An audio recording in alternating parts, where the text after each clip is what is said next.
Hey, I'm Creech, and today I'm going to be going over the top 10 coolest French sports cars from the 20th century. If you're an American like me, when you think of European sports cars, the first automakers that come to mind are likely the German 3 and Porsche from Germany, Italian supercars like Ferraris and Lamborghinis, maybe even Aston Martin or Lotus coming out of the UK. One country that we certainly don't associate with high-performance, luxurious sports cars is France. Well, there are some pretty cool cars that have come out of France over the past 20 years. Today I'm going to show you 10 that I think are particularly cool and interesting. Please keep in mind that this list is in no particular order, and it's just my opinion from an American perspective. Starting off the list, we have the 2017 Alpine A110. The A110 is essentially France's Cayman. It's a small and light but well-composed sports coupe, which the French call a berlinette, that is most commonly seen in this incredible blue color. Although this isn't for sale in the US, in Europe it costs the equivalent of around $60,000 US, which doesn't seem too bad for a competent sports car with unique styling. This unique styling is based off of the original A110, which was produced from 1963 through 1967.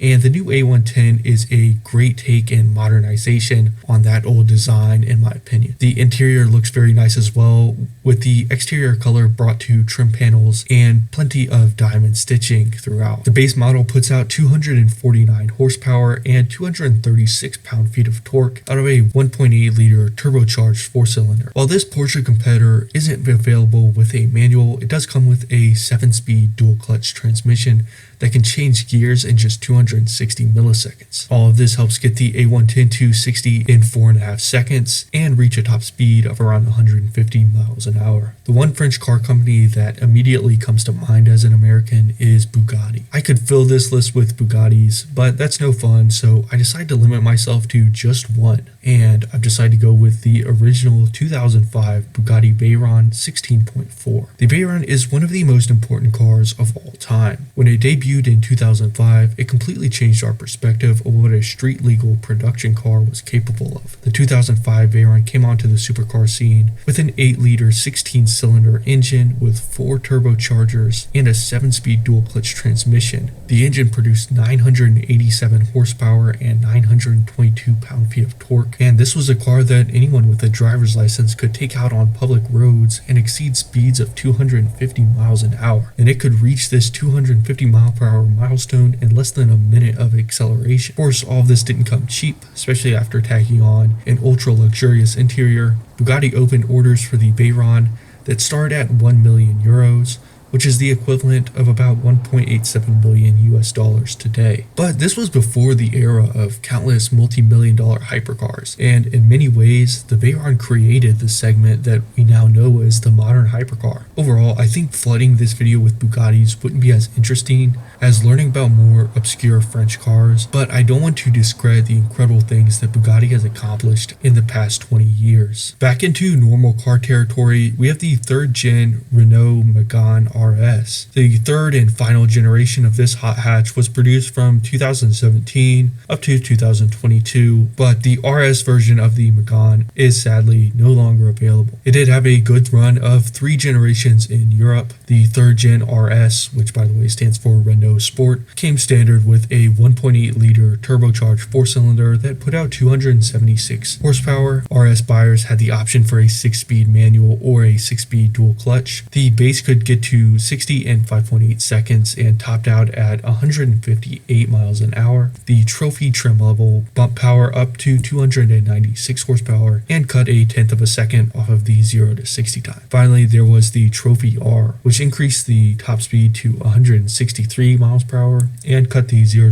to 60 time to just 5.4 seconds. High hatches typically have short wheelbases and can take tight turns and cornering very well, but the RS does it even better with 4-wheel steering. Yes, 4-wheel steering on a 5-door hatchback. The rear wheels can turn 1 to 2.7 degrees depending on the vehicle speed to assist with handling. Next up on the list is the 2022 Peugeot 508 Sport Engineered. This is France's sports sedan. The new 508 Sport Engineered is Peugeot's most powerful production car ever, making 360 horsepower and 384 pound-feet of torque out of a fuel-efficient 1.6 liter four-cylinder that sends power to all four wheels. It gets to 60 in 5.2 seconds, and the top speed is governed to 155 miles per hour. And it looks good too. I think it could definitely compete with BMW and Audi with its exterior styling. The Sport Engineered comes with darker accents, larger brakes, and 20-inch wheels. It has a high-quality driver-focused interior with leather everywhere, Alcantara seats, and a digital gauge cluster. All of this comes at a competitive price, falling in the equivalent of the mid $50,000 US range. The 508 is also available as a wagon if you're into that.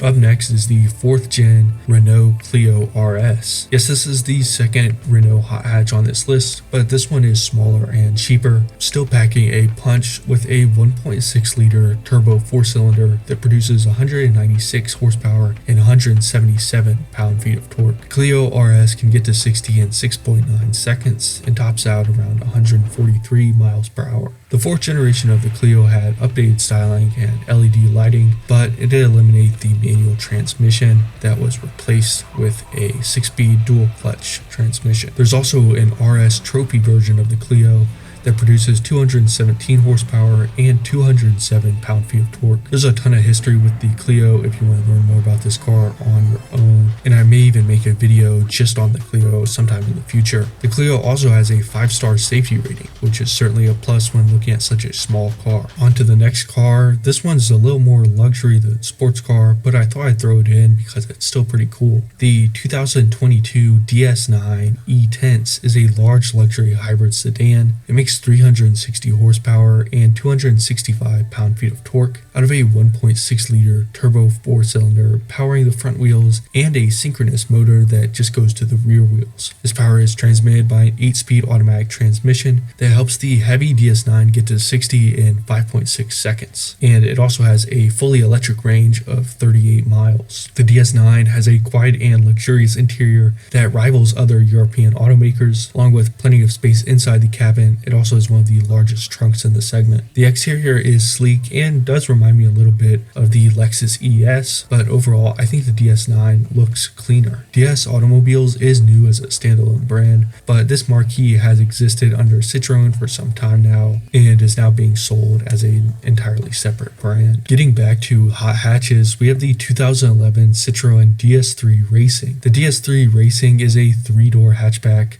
that gets its 207 horsepower and 203 pound-feet of torque from a 1.6 liter turbo four-cylinder. The DS3 motors to 60 in 6.5 seconds and reaches a top speed of 143 miles per hour. The racing edition of the DS3 was only offered in 2 unique color combos. The first is white with gray accents, and the second is black with orange accents, and it comes with 18-inch wheels. Citroën uses real carbon fiber on the grille, front splitter, rear diffuser, and wheel arches of this car. The interior also features a color scheme that matches the exterior, along with racing seats with Alcantara inserts. Also in the interior, you will find a manual 6-speed gearbox as opposed to the 5-speed found in the base DS3. Citroën only produced 2,400 of the DS3 Racings, so these are already fairly rare, but if you're an American like me, you'll have to wait another 14 years for these to potentially be imported. The next car on our list is the final hot hatch, the Peugeot 308 GTI. You can guess exactly what this offering from Peugeot is targeting from the name. So how does the 308 compare to the Golf GTI? Taking a look at prices in the UK, the 308 does undercut the Golf by a few thousand pounds. It has a 1.6 liter turbo four-cylinder mated to a 6-speed manual. This engine produces 266 horsepower and 243 pound-feet of torque that push the 308 to 60 in 6 seconds flat, and the 308 can get up to 155 miles per hour. In comparison, the Golf makes 241 horsepower and 273 pound-feet of torque, and the torquier Golf can reach 60.9 seconds sooner than the 308. Still, the 308 is light and fun to drive while also having a decent ride quality and a large cargo area. Looks are of course subjective, but the 308 has a lot of signature Peugeot design cues